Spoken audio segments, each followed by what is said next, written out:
What's going on, guys? Zedd here, bringing you another Marvel Midnight Suns video. We are a week and a bit away from release, and so I thought what better time to do my sort of early game deck video than now. Looking at my schedule leading up, I pretty much have this video, and then the breakdown of the next dev stream after that, which I believe is October 29th. Don't quote me. We'd have to double check. And then, of course, release on December 2nd, where I'll be streaming December 2nd, 3rd, 4th, and 5th. I've got 4 days off, and it'll be 12 plus hours of Midnight Suns each of those days. Links for my Twitch will be in the description, amongst other things. So, what this video is going to be about, clearly, is early game decks, but specifically, what makes an early game deck to me, at least in my mind, is the fact that it only uses common and rare cards. Excuse me, common and rare cards. So there's no purple epics and no orange legendaries. So there's no need for friendship. There's no need for we don't need friends. There's no need to grind out. It's all stuff that you'd get sort of with the characters that you'll be playing within a few days or within a reasonable time frame. Excuse me. So, and this document will also be linked in the description for your reference and on my anthology, as with everything important that we do. So to quickly, I just want to touch on the contents. So there is no Scarlet Witch because she's not an early game character, and eventually, maybe let's say you finish New Game Plus and you get her right off the rip, and you do get sort of her base loadout, then I'll add her to this doc. But for now, because you don't get her until sort of mid game anyway, I'm just going to skip over her in this list. And then because the Hunter is definitely the one that's going to be the most divisive and the one that sort of gives you the most options and playstyles, I just sort of I'm going to list 3 Hunter builds at the bottom, at the end of the video, just to kind of give you an idea: a light focus, a dark focus, and a power focus. But the Hunter is your main character, right? Build them however you want. It's just an idea, right? So let's look at an example, first of which will be Blade.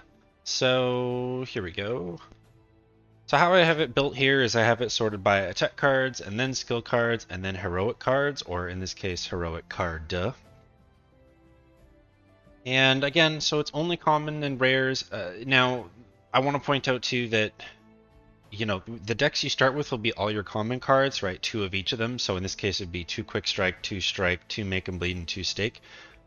But what's the point of making the video if you were just going to do that, right? So we've added in a few rares. That's what you're looking at. So we have 1 quick strike, 2 strikes, 1 relentless, 2 make 'em bleed, 1 the hunger, and 1 stake. I'd like to point out really quick that I know relentless says it's plus and it's upgraded there.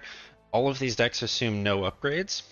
The reason I'm using that is because we don't have a good base relentless screenshot, so I'm just using that for a better visual. So do keep that in mind. So essentially what this deck looks to do is, with a 4 attack, 3 skill, 1 heroic balance, he's very much leaning toward, Blade is leaning towards being your DPS, right? Obviously. The double make them bleeds is less for the draw and more for the next 2 Blade damage cards apply bleed. So that's why we're taking 2 strikes. Strike does not apply to bleed baseline.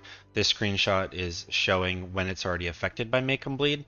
So we have quick strike for a quick KO, and then 2 chains because both those cards benefit greatly from make 'em bleed, which is why we have 2 of each. Relentless is awesome because the even base form, it just does more damage if a target was damaged this turn. I think that card's just amazing. It's a nice little finisher tool since we don't have access to Reaper, right? Reaper being an epic level card, you're going to want some sort of finisher.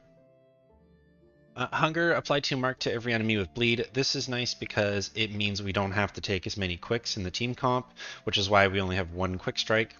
And so it's nice just to have that sort of 3rd skill option to generate a bunch of heroism, because stake is a little bit pricey. Stake is kind of cool. It is a 3 heroism cost, and it has a very simple effect, lifesteal. So what that means is you can let Blade take some hits and then heal it up, right? So you don't have to worry about healing or taunting him necessarily if you take stake.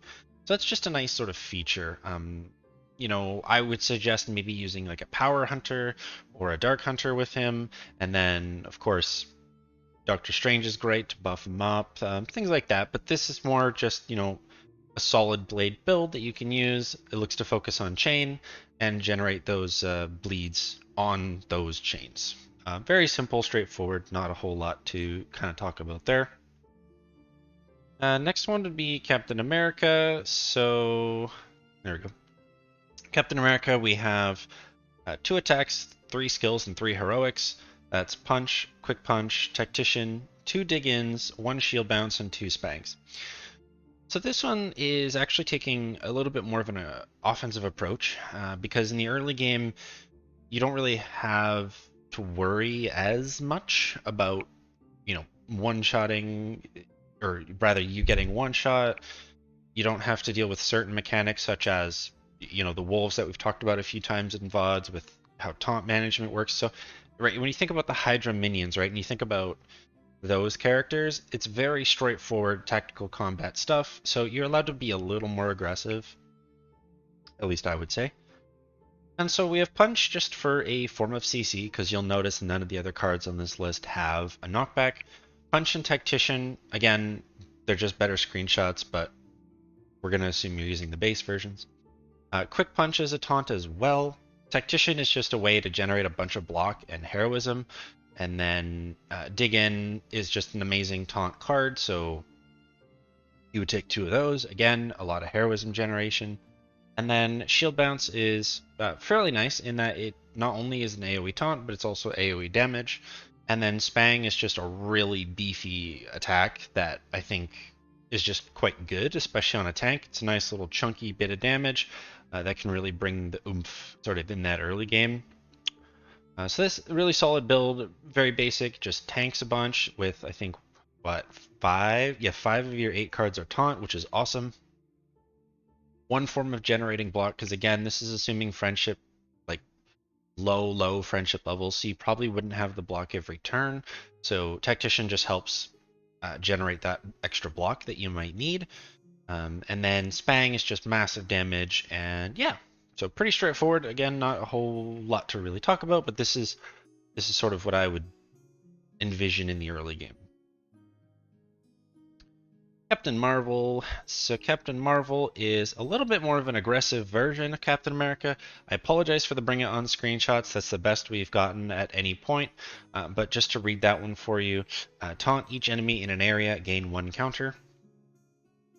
And then Quick Jab, since the font's a little small there, it's taunt, quick, and then if Captain Marvel has binary, it also does knockback. So this deck has 4 attacks, which is a bit more than Captain America, 3 skills, and 1 heroic ability. So we have the double knee strike, which are both taunts and they generate block. Super straightforward, really strong ability for a tank in my opinion. A bit more of an offensive approach, like I've already said. Quick Jab is a taunt and quick, and then it's also a form of CC. This is if you've upgraded it, but just, you know, taunt and quick, so that's another taunt card. And then you have Cosmic Ray, which is pretty much the same as Spang, just an attack version. So that's really awesome, right? It does less damage, but still the same idea. 1 step ahead is draw Captain Marvel cards till you have 3 in your hand. So this card is good in that it works really well with Captain Marvel's binary passive, and so that's why you take it. That's why I would advise, if you're going to play her at all stages of the game, at least taking a single copy of 1 step ahead. This is just so that you can get her in that binary form really quickly, and then it's just a pretty decent skill card that's not a taunt. Bring It On is a taunt and an AoE, and she also gains counter. This is a lot like Wolverine's Stink of Fear. It's a pretty good card. And then Photon Beam needs very little introduction. Damage each enemy in a line. Nothing really crazy to say there. Tons of damage when you're in binary, and so that's kind of what you're looking to cash out on. So very straightforward brawler build. Shares a lot of the same traits as Captain America with this specific deck. And I think that they're sort of interchangeable characters at this stage of the game, because this is before we're getting into, like I said, the epic and the legendaries that sort of make these characters stand out a little bit more. So you will see a bit of overlap in this list. Um, but yeah, that's what I would run for Captain Marvel. Doctor Strange, his deck is one of the ones that ends up changing quite a lot, I think, as you advance through the game. Because you can see here we're missing cards like Vapors of Valtor, which I think is a great card. That's an epic, just for an example. So we have 2 Winds of Watum, 2 Agamotto Gaze, 2 Astral Meditation, 1 Blessing of the Vishanti, and 1 Axe of Angarimus. So the double Winds of Watum, it's his only, it's the only attack card that you're going to bring in this deck, so you just want 2 of it just to have 2. And then being a knockback, or both being a knockback rather, is nice. Double Agamotto's Gaze, this is just an insanely strong card, right? It gives you access to four card plays the following turn, which is just insane, right? Like, the card is so strong, I don't know why you wouldn't run 2 of each. That's just me. Or two of it, rather. Astral Meditation, so this is the first time we're encountering Exhaust in this list. And that is pretty much the sole reason we're running 2. So we're running 2 copies of Astral Meditation because we purposely want to exhaust. And then sure, if you do restore a combat item, that's fantastic. But in the early game, combat items are going to be, they're not super strong, right? So you're playing it for exhaust. And in the early game, you also want to just do missions as fast as humanly possible, right? Like, you just want to go, go, go, go, go. So you're able to get away with running 2 exhaust cards on 1 character. And so if you were to look at this deck without those, he would be 2 attacks, 3 skills, and 1 heroic, which is still really good. But run Astral Meditation times 2 strictly to exhaust. This is so that you can thin the deck and cycle through your stronger cards a bit faster. Okay. 1 Blessing of the Vishanti. This is, again, one of those cards where you could run 2, but I'm of the opinion that 1 is fine. So 1 is good. And then Axe of Angarimus. This is honestly only here because you have to bring a heroic card. And Doctor Strange's heroic options are kind of ho-hum if we're discussing just common and rares. So this is sort of the one that you get. However, it does have the advantage of being quite a beefy swing if you have it enhanced. And then applying 2 weak is never a bad thing. It's just a bit expensive. But being Doctor Strange, is that really the worst thing? Not really, right? You can kind of play around it. So that's that. Very supportive, very simple, very effective as well, so long as you bring a DPS character, right? So Blessing of the Vishanti, this kind of card works really well with the likes of Blade and Iron Man and Wolverine, things of that nature, right? Next up we have Ghost Rider. So Ghost Rider is interesting in that I think playing drops comps is a little bit of a gimmick, and I also don't particularly think it's the strongest thing in the game in the early game, because characters don't really have those massive health pools. However, I think that if you're playing on higher difficulties, maybe it's New Game Plus, or maybe it's maybe you're able to unlock Heroic 2, Heroic 3 really early, then maybe running drops is a decent play. So we do have 3 attack cards, 2 skills, and 3 heroics. Ghost Rider is very much a heroism eater, so you kind of just want to build him with that in mind, that yes, okay, I'm going to play this character and I'm going to kind of cash out my heroism on him.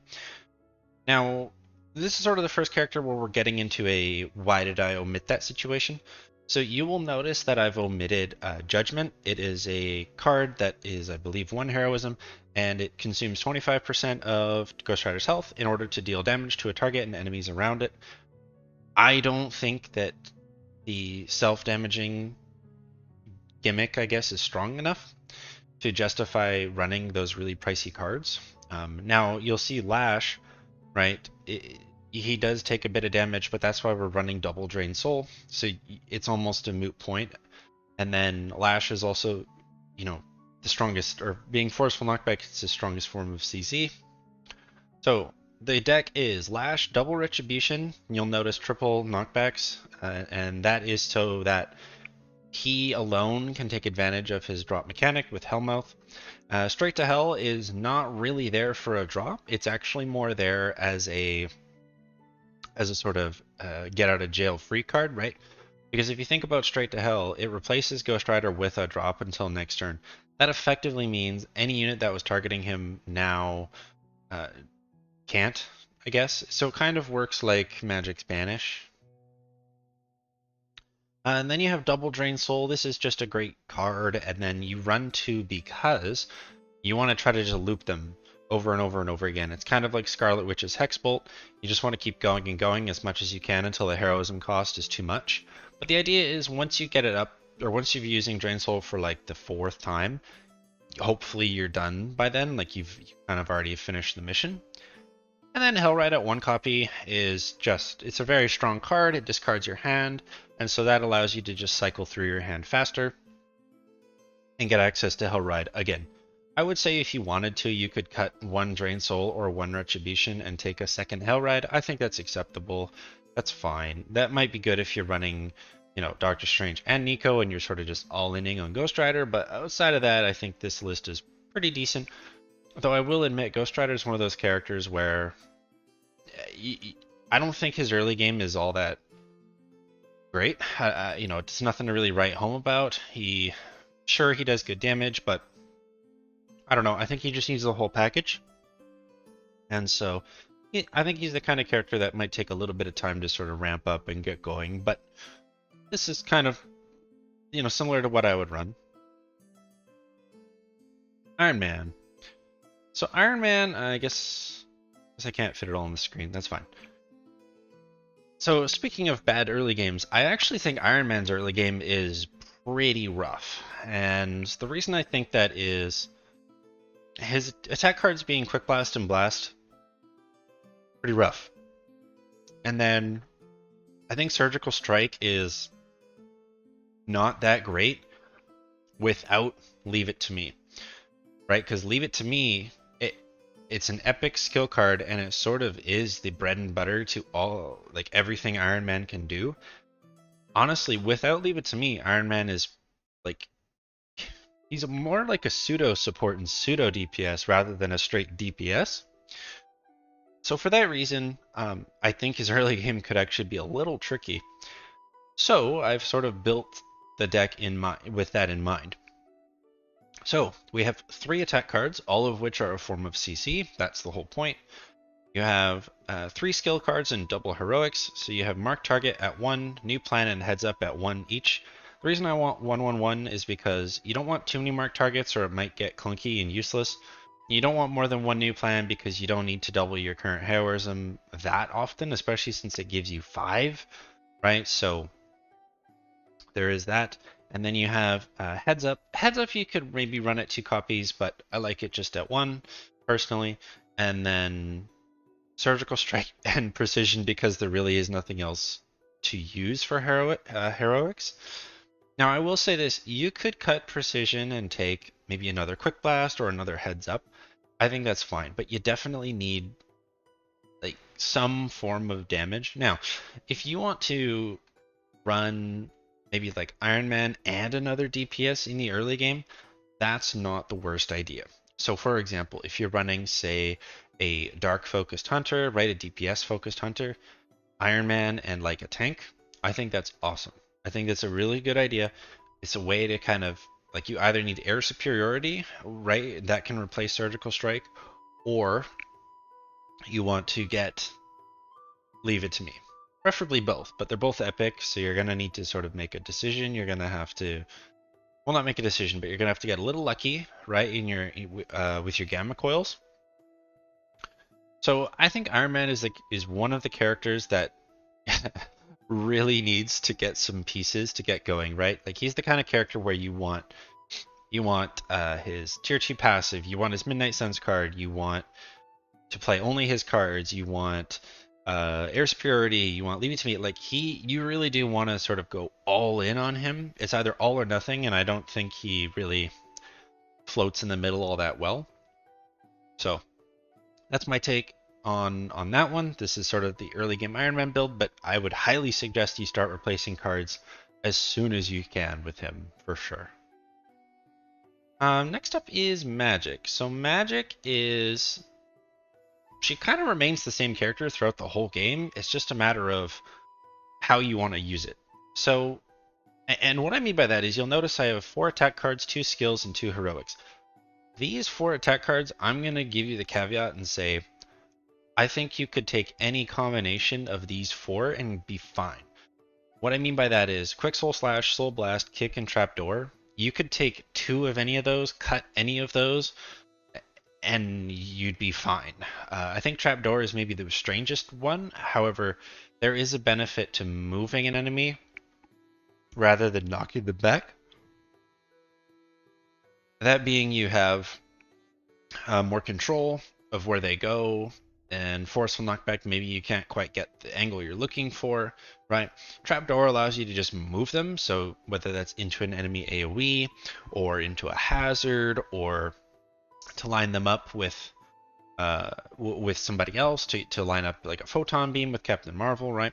So Trapdoor has its uses, although I think that it's one of the weirder ones that will take some understanding to really optimize. But that said, any of her attack cards, you could honestly take any combination of them, and I think that that would be fine. Limbo Portal, I think, is, well, it is the only skill card that's not epic, so we just take 2 of them. And then you, of course, have Gather and Banish. Now, Gather is kind of like Trapdoor, except in an AoE, so you'll sort of clump them up, right? Set them up for AoEs. And then Banish is interesting because it creates a drop, but it also sort of omits an enemy for a turn. So if you're fighting a mob and you know that they're doing, or they're the kind of mob that does something pretty strong, or maybe they, maybe they have good CC, or maybe, something threatening, you can banish that target and be like, no, I don't want you to make an action this turn. Well, that's kind of what you want to use Banish for. However, I will say that you probably, or you do, you really want to upgrade Banish ASAP, because it goes from replacing an enemy with being able to replace an ally or an enemy, which is even better because, like I mentioned with Ghost Rider, you can sort of save him, and then if Banish can target an ally, now you've all of a sudden doubled its applicability, right? So instead of just replacing an enemy with a drop, you can now replace an ally, and not only do you get a drop, but you also save that ally, right? So it's definitely the kind of card that you want to upgrade pretty quickly if you're a fan of Magik and you're rocking her. So this is a decent deck. The idea is, right, you just push people through portals, and you're like, she's the CC queen, really. Like that's what she is. I don't even really consider her a support anymore, so much as I do. She's a CC bot and a pseudo DPS. So next is Nico. So this one I already know that this one's going to be a little controversial, but let me try to explain my rationale. So right off the bat, you can see we only have 4 cards at 2 copies each, and there's no Empower. The reason I don't have Empower in this deck, Empower being a skill card that gives you 0 heroism, and it reduces the cost of heroics in your hand to 0, or like a random heroic. I forget right now off the top of my head, but it doesn't really matter, because none of the heroics at this stage in the game, like if you look at all these decks that I have, right, and you look at all the heroics, it doesn't matter if they cost less. There's no reason to reduce their cost significantly like that, which means there's no reason to take the skill card, use it, waste your skill play, generate 0 heroism. Like, right? Like, you don't need to waste the card play on Empower at this stage in the game, is what I'm trying to say. That's why there's no Empower. However, later in the game, like late game, then you might want to take a copy of Empower if you so choose. So I just wanted to make that point clear first. Second, as you can see, we have exhaust cards again, just like Doctor Strange. Double Restore. This is Restore All Health. Not only is this like quite strong, there's a reason why it has exhaust, but it means that Nico can basically just eat damage a lot like Blade with Stake, right? So if she takes a few hits for a couple turns, oh, she needs to be, full health, boom, restore, done. So that's nice. Now we have 2 Curse, 2 Blood Magic, 2 Restore, 2 Swarm. That's 4 skills, 2 heroics, 2 attacks. Basically, what I'm going for here is, so you'll notice there's no Witchfire either. There's no Empower, like I said. The whole point here, if you look at Swarm, Blood, and Curse, is while they are all roulette-based cards, they are all good. So let's look at Curse, right? It does a bit of damage, apply one marked, stun, vulnerable, or weak. Selected randomly when drawn. So you know if you get a stun, you know if you get, weaken or vulnerable. And then same with Blood Magic, right? You know what you're going to give an ally and things like that. So this is just sort of like a buff and debuff character. I think she could excel at this in the early game. And then she, of course, with her passive, does have the potential to generate some extra cards if you want, if you want to go that route. So she's very supportive here. She's very much a buff and debuff. And then you have Swarm at 2 copies. Swarm is here strictly as a damage option. If you roll the second or third damaging option, it's quite good. If you roll the first damaging option, it's not so good, but it just gives her an option because Curse doesn't really do a whole lot of damage. So it just gives her something a little more impactful. The problem here, of course, is there's no CC, but she doesn't really have CC anyway. So yeah, buff, debuff, double exhaust cards, no empower because I don't feel you need all that heroism in the early game. But that's just me. Maybe if you're running Ghost Rider, there might be an argument. Or if you're running like, I don't know why, but if you're running like a heroic card carry Doctor Strange build, then maybe. But I don't think so. Next up we have Spider-Man. So Spider-Man, I think, is a great early game character, and the reason I think that is he has a lot of chain abilities, a lot of multi-hit abilities, and then the fact that Opportunist can make environmental attacks cause 0 heroism. It just gives you so much flexibility, and since you, like I was just saying, you don't really have cards that cost you metric tons of heroism, you might have it in some excess, which means you can use more environmental attacks, and when you're using environmental attacks, who better than Spider-Man, right? So we have 3 attacks, 3 skills, and 2 heroics. Well, 1, but 2 copies. We have double chain strike. Chain strike is really cool in that if the target will be KO'd, chain to another target. So this is like, it does a bit more damage than normal chain cards, but a bit less damage than single target cards. However, if it KOs, so it's almost like a pseudo quick. If it KOs, you can go again. You've seen this card used in a lot of the different VODs, and I think it's quite good. Then we have Quick Kick. This is just a simple form of CC, not a whole lot to say there. Spider Sense at 2 copies. The reason this is at 2 copies is I think Spider-Man excels at just sort of ripping through his deck and playing as much of his hand as you can.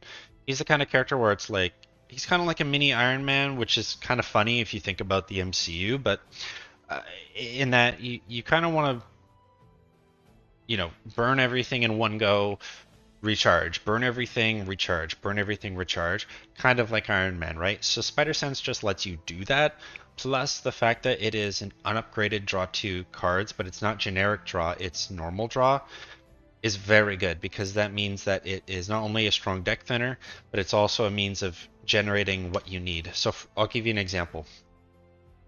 Say you've played a Chain Strike, a Quick Kick, and Thwip, right? You've used 3 of your 5 Spider-Man cards. 3 of your 8, so you're left with 5, and you play Spider Sense, you're either going to draw another Spider Sense, which would draw through all but one Spider-Man card, or you're almost guaranteed to get Thwip, right? So, it's just a way of accessing Thwip, which I think is an insanely good card. That's the other reason why Spider Sense is at 2 copies. And the gain 1 fast is also just really strong as well. Opportunist, I already touched on it. It's really good, and is also a unique way of letting your whole team reposition. So you'll notice the last line of text is +2 moves this turn. So this is the kind of card where I think, regardless of what you're doing with Spider-Man, I think you want to bring 1 copy, because it's just like, okay, I really need to move more than 1 unit this turn. It allows you to do that, right? And then Thwip at 2. Thwip is just so good. Bind is so good. It's effectively stun without actually being stun, and it also cancels protection, which is huge. So yeah, that's that deck. I think Spider-Man. So I thought Iron Man was pretty rough in the early game. I think Spider-Man's quite strong, and I think he remains quite strong. Where he lacks, though, is going to be dealing with those super high health units, which is why he's good right now in the early game.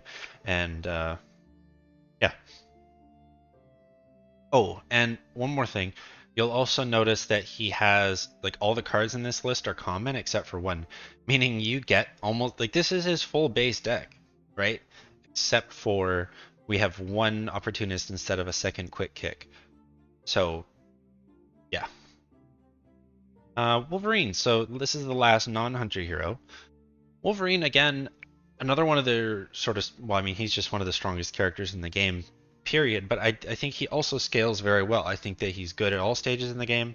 I don't think he really needs a friendship bonus either, so you can just literally, run him and get on with your life. So we have 4 attacks, which is the most out of any of our tanks thus far. We have 3 skills and 1 heroic. So we have double chain swipes. This is a insanely good taunt card because it's taunt chain 3, meaning you're taunting multiple foes, which is awesome. You have double power slash. It's just a form of CC and also a debuff, which is like insane to have that on the same card. You have, I'm going to come back to Berserk in a second. You have double Stink of Fear, just because not only is it an AoE taunt, but it's also a counter. Even if you're not really taunting that many or any units, it's just good to have that as a decent option. Then you have Eviscerate. Quite literally, Eviscerate is just a better Chain Swipes, and I think Chain Swipes is insane. So Eviscerate's just a beefier Chain Swipes, that's why it's there. Berserk, though, is kind of cool in that, and you only need to run 1 copy because you want to use Berserk as a heal. So you'll notice that we don't have Rapid Regeneration. Rapid Regeneration is a skill epic card, which is Wolverine's de facto healing card. But we don't have it because this deck list omits epics and legendaries. So Berserk is like a way to sort of benefit from that. So this is the kind of card where it's like, even if Berserk's in your hand, it may not necessarily be correct to play it. This is one of those cards that I would advise kind of sitting on, and then just playing the game normally, playing as you go, and then it's like, okay, Wolverine's getting a little bit low, the healing's kind of worth it, right? Maybe he's at, 2/3 health or half health. You're like, okay, I'm going to play Berserk. I've used a Stink of Fear recently, so I'm not going to draw both my Stink of Fears. That would be the only consideration, is like you don't want to draw both Stink of Fears, right? That would be awful. So you'd want to make sure that you've played 1 Stink of Fear recently. And so the best way to do this would be, right, Stink of Fear on 1 turn, amongst other things, doesn't matter, and then Berserk the following turn after all the damage you just took from Stink of Fear. Then you're guaranteed to draw at least 1 attack card, preferably one of your 3 chains, but it is what it is, right? This is a card game after all. So I think this balance of Wolverine is a very aggressive tanking style, and then using Berserk as a means of healing, I think is just great. And then obviously you have Eviscerate as well, which can get lifesteal, though, through mods or whatever, right? So pretty good. Oh, and then his passive, right? If you want to use it, that's another form of healing too, but you don't really need it. So yeah, another really strong character. Yeah, I thought I had something else to say, but I don't. Okie dokie. So let's talk about the hunters. So how I'm going to do this is, we have light focus, dark focus, power focus. I'm not going to spend too much time on them because the hunter is so diverse, it's going to be its own source of content and discussion, but I will kind of go through each card and why I think, why they're worth it. Maybe it's not obvious, how it synergizes, yada, yada, yada. There's one criteria, though. And that criteria is the focus makes up at least 50% of the deck. So in other words, if it's a light focus deck like the one you're looking at right now, at least 4 of the 8 cards are going to be light cards, and then so on and so forth, okay? All right, so we have 2 attack cards, 3 skill cards, and 3 heroic cards. We have double Holy Gift for exhaust. I've already talked about this many times, and I will reiterate. These are only here for exhaust. They're not really here for the ability, I'll be quite honest with you. Holy Gift Plus is really strong, but Holy Gift is not that strong. So Holy Gift is one of those cards that you should be upgrading immediately and bringing with you all the time, because the upgraded version is the next ally card played doesn't get discarded, rather than just the Hunter card isn't discarded, which is so strong. So first up, we have Holy Flame. This is just here as, you can think of Holy Flame as either a second Holy Spark or a second heal. That's why it's here at one copy, because it has the dual function of either damage or heal. Holy Spark is damage or cure. This is actually very good. There are very few cures in the game, and so Holy Spark being a rare copy of cure is awesome to have at one. Heal. You could take two Holy Flames and just cut heal altogether. However, I wanted to have access to good heroism generation even once you've used your Holy Gifts, so that's why heal is here admittedly, but I think if you wanted to go two Holy Flames, that's fine. You will notice there's no Inspire in the deck. It's a lot like Nico's Empower that I talked about. I don't think you need it at this stage in the game, so that's why it's not here. Holy Gift I touched on already. Guarding Strike I think is a really good card for more sort of defensive characters or passive characters. And, you know, very simple. While in hand, gain 16 blocks. So you primarily would leave it in your hand unless it was, you know, unless it got a kill, unless it was, you know, if you were playing Guarding Strike into Whip, it's like, well, you might as well, you know, if Guarding Strike and Whip are theoretically the last two cards in your hand, you would play Guarding Strike and then Whip, right? Just as an example. Whip is here because it's a forceful knockback. Now, there is a forceful knockback in Light, which I think is called Bands of Fire.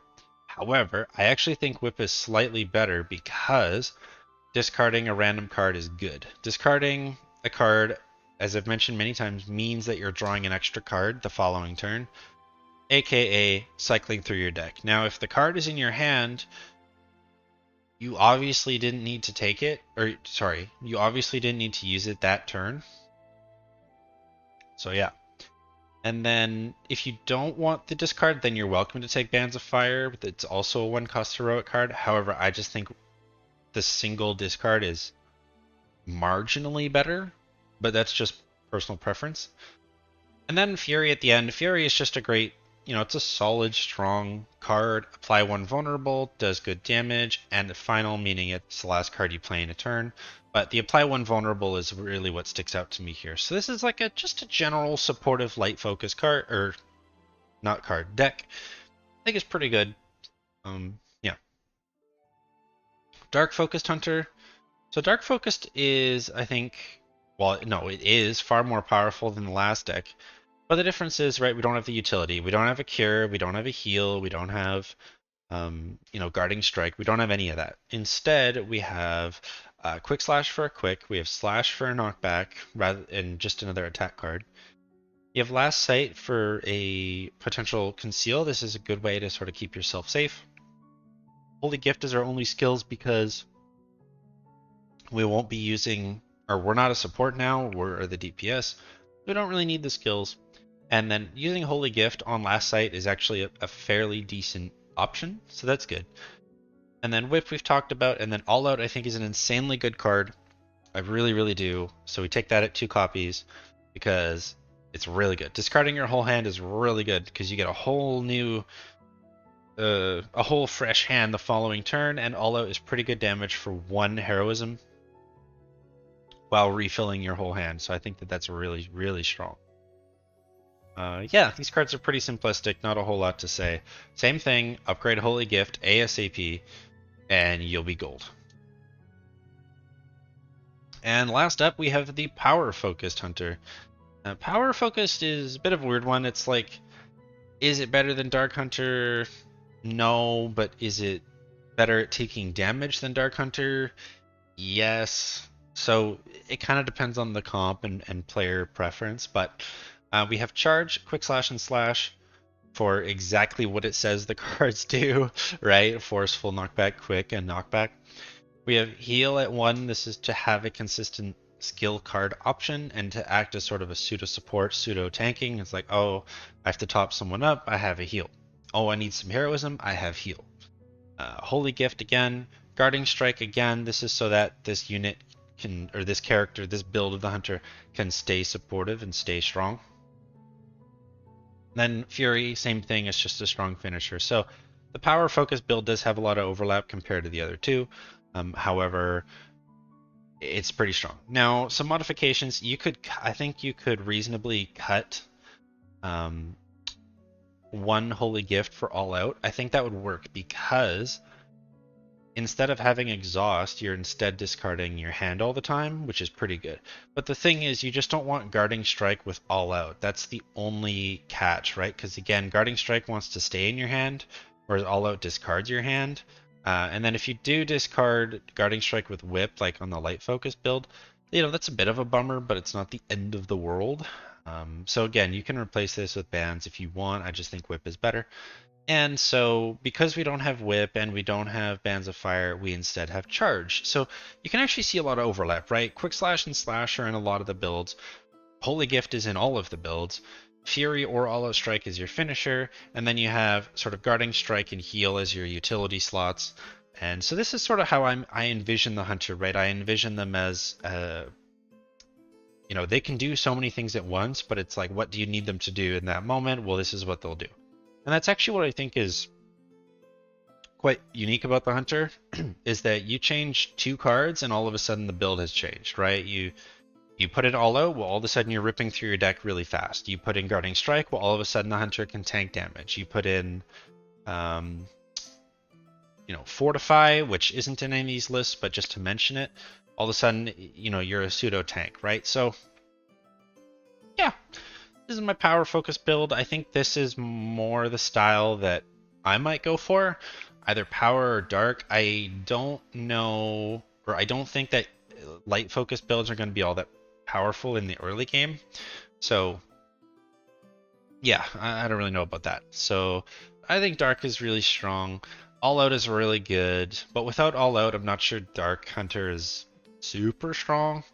Because actually you'll notice there's quite a bit missing. Right, there's no Dark Heal, there's no, what's it called? Dark Blessing, right? I don't think those cards are super strong, so they're not here. Yeah, so that's what I got for you. Those are my early game decks. They're not full guides, they're not full breakdowns, they're not character guides. Those are later videos. I just kind of wanted to put this, you know, pen to paper situation, give you my take, give you some maybe upgrades to look forward to, right? Look for those holy gifts, look for those astral meditations, look for those stink of fears, right? And just kind of how to incorporate some of these rare cards into your early game. That was the whole intention. So I hope you learned something. I hope you know, this maybe opens your eye a little bit in terms of deck building and to give you some suggestions. Let me know in the comments what you were gonna do, right? If there's a character on here you're like, I wouldn't do that at all. Well, tell me why. I want to talk about it, and we can have a conversation. So yeah, I will see you guys in the next one. It'll be again the dev stream breakdown when that happens on, yeah, it's like the 28th to the 29th. I can't remember. I'll do that, and then after that it'll be streaming on December 2nd. So I hope you enjoyed, and I'll catch you guys on the next one. Peace out.